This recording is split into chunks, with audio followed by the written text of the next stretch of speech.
Hey guys, wanted to show everybody a couple more techniques to putting the fan together, and a couple other things that have popped up over the last few weeks as other people are building the fans. Some questions came up, so I'm gonna make another video to point some more things out. We'll start off with the motor. Like I recommended in the earlier videos, I think it's important to put some flat spots on the motor shaft. I just completed one today.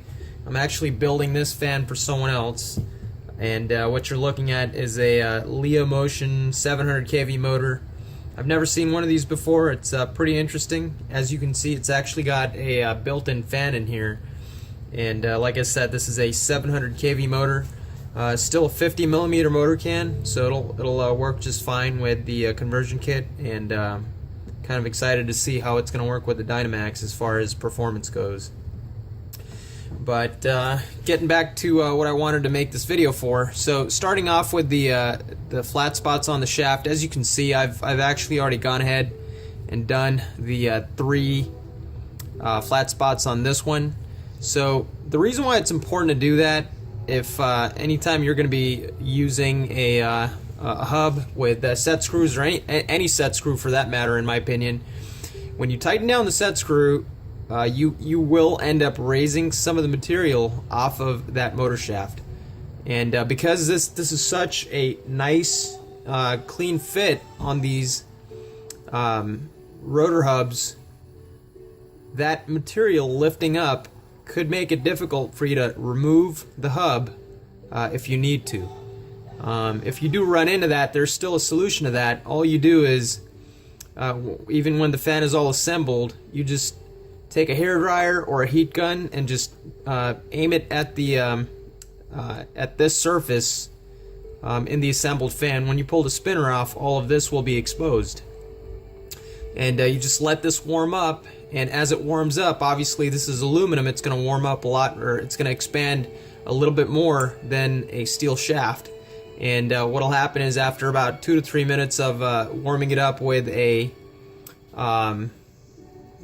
heat gun, it's going to expand enough for you to just slide it off in case you run into issues. So on this one, as you can see, I've already gone ahead and fitted the shaft. Everything works real well. So no problems here. So in order to figure out where exactly you need to make those flat spots, what I do is I'll take the center body, go ahead and put at least one, tighten down one of the screws, the M4 screws, into the face of it, tighten it down. Once it's all nice and tight, being held in place, I'll slide the hub on here, and of course by that point you should have already fitted the hub, or you should have already reduced the diameter on the shaft to get the hub to fit. But I'll go ahead and slide the hub on here. As you can see, it bottoms out right there. Now, you don't want it to be completely bottomed out when you tighten the set screws down, so you want to pull it forward about a millimeter and a half, just so you have a little bit of clearance from the face of the motor.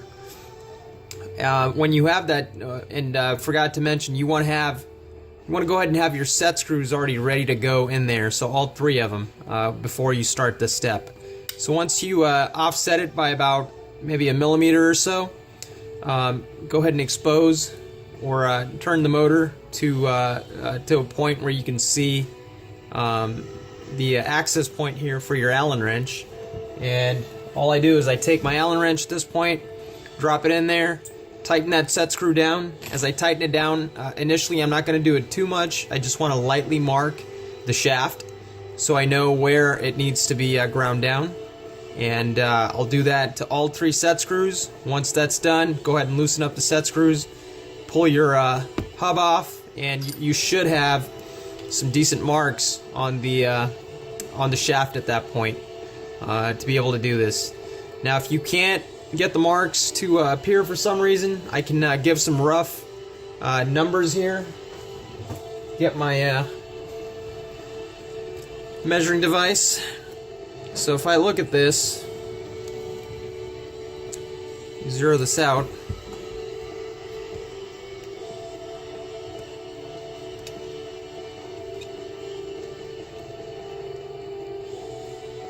so that the flat spot on here, and this is going to be the same for any motor, is centered at roughly 11.5 millimeters. Okay, roughly 11.5 millimeters from the face of the motor. Okay, so whatever surface is raised the most, you want to offset by about 11.5 millimeters. Center up, put a mark with a marker or whatever you have on the shaft, and that's where you want to do the flat spot. And let me show you guys a quick, easy way to make very nice and clean flat spots that you can see on this shaft. Now this was done by hand, and they actually came out really nice, and we'll take a look at how I did that. Okay, so what I like to do, and I've determined that this actually works extremely well. I'll take my Dremel, and for those who might be wondering what I have up here for the stone, I purchased this off of Amazon, and it's just a grinding stone that you can use on pretty much any surface. So I use this one on aluminum, steel, whatever you want to use it on. It works pretty well. So I'll take my Dremel. In this case, I've got it at the edge of my table. Now you can do this anywhere where you have enough room to be able to do this. But basically, you want to hold your Dremel in place. For me, I like to use a clamp, as you can see. Once it's held in place, it's going to be nice and tight. Not going to go anywhere when you turn it on. And when you're all set and ready with the machine running, and your shaft all marked up, all you do is hold it extremely steady right next to this, and that'll give you a nice, clean, very squared off flat spot on this motor shaft. And like I said, you want to try and do 3 of them, and that is the best approach when it comes to set screws on this type of system. So hopefully this kind of clears up some confusion and makes life easy. So next we'll go ahead and move on to the assembly of the fan. A couple of things to point out on there as well. Okay guys, the next thing I want to talk about is the brackets, the mounting brackets that come standard with the stock fan. There is a way, there's some stuff you need to do to these as well in order to get the nut and the bolt that comes through the long stator to work properly. So the problem here is that if I put this nut down right next to the hole for the screw coming from the long stator, there's not enough room for that nut to be able to turn freely. All right, it's the diameter on the nut is too large for the amount of room that we have here. So what we have to do is make a slight groove right over here in this area that the nut can sit in. So in order to do that, what I like to do again is here's my Dremel. I've just got a cutting wheel on the front of it, and all I'm gonna do is make a groove or a little spot right in front of the hole here for the long stator screw, just large enough for that nut to sit there and be able to spin freely and have enough room to where the screw can come in completely straight. So I'm gonna go ahead and start doing that. Might be a little noisy here for a minute or so.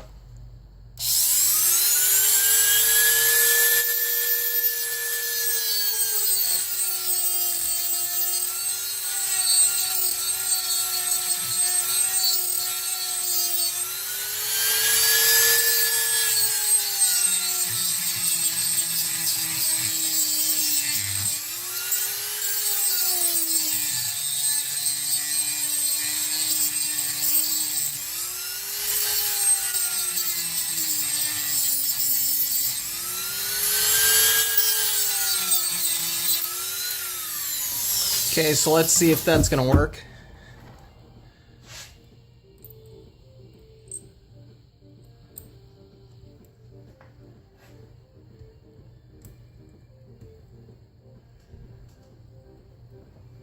Okay, and there it is. So that allows that nut to sit there freely. And then when you tighten this down from the inside of the center body, this nut's will not spin, and it'll allow you to tighten this up real nicely.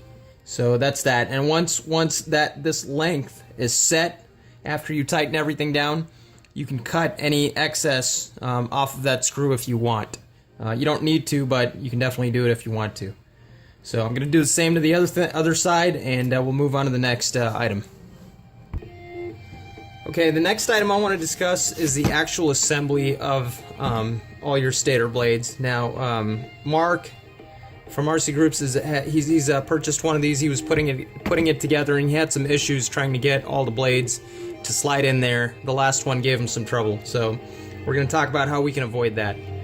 First of all, the first thing you need to do is get your long stators in there. So there's one right there, and here is the other.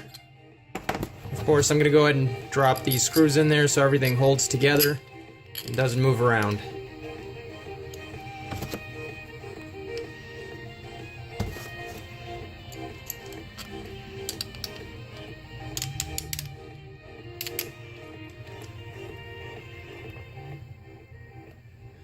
Okay, so there it is.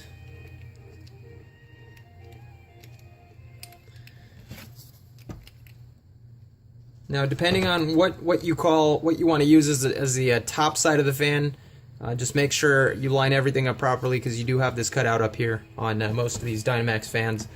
What I prefer, at least the way it's set up on my Falcon, I like to have this facing down so I can get the motor wires through here underneath the fan and into the airframe. But I'm going to go ahead and do this one with this facing up top. So we'll go ahead and get the...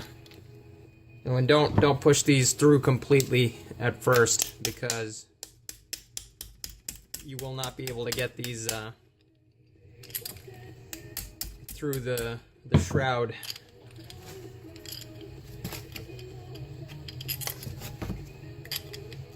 It is a bit of a pain to get this stuff lined up properly, but it's not too bad.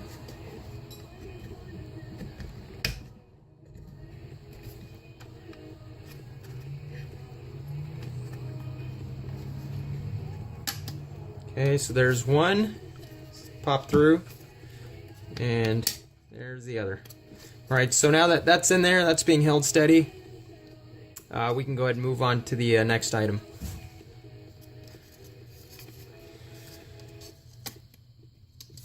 Alright, so installing all these small stator blades, there is a technique to it that I like to use. And before I move on to that, I want to mention one more thing.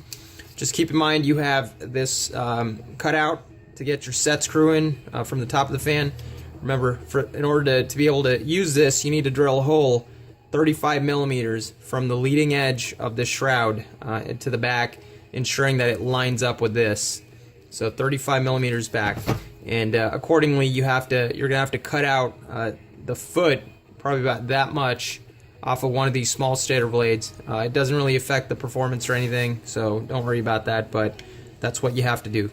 So I'm going to start by getting the top stator blade down in there, and then what I do is I go 180 degrees the opposite direction. So next one I slide down will be this one. So at this point, it should be nice and steady in there, shouldn't move around too much. And what I'm going to do is I'm just going to go around the horn in that same manner, getting opposite blades in, one after the other. So once I have all that down, I'll come back to the video.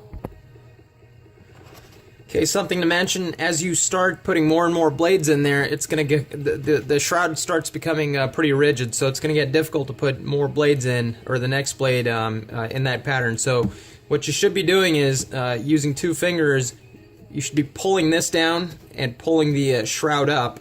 And what I do is I just put pressure, as I hold a rotor blade, I put pressure to the outside of the fan, and the blade will actually push the shroud away enough to allow me to slide it in there, just like so. Alright, so it's going to get a little more difficult as you go around the horn, but it shouldn't be impossible. So let me go ahead and get some more in there, and then we'll see how the last one goes in. Okay, so I'm down to the last blade. Let's see how it goes in. Again, it's going to be a little more difficult than the rest of them, because it does get pretty rigid as you put in all the blades, but as you can see, still went in there without a problem. Alright, and there you have it. That's your center body all set up. At this point, all you need to do is get your L brackets in there, and before you do that, get the nut on.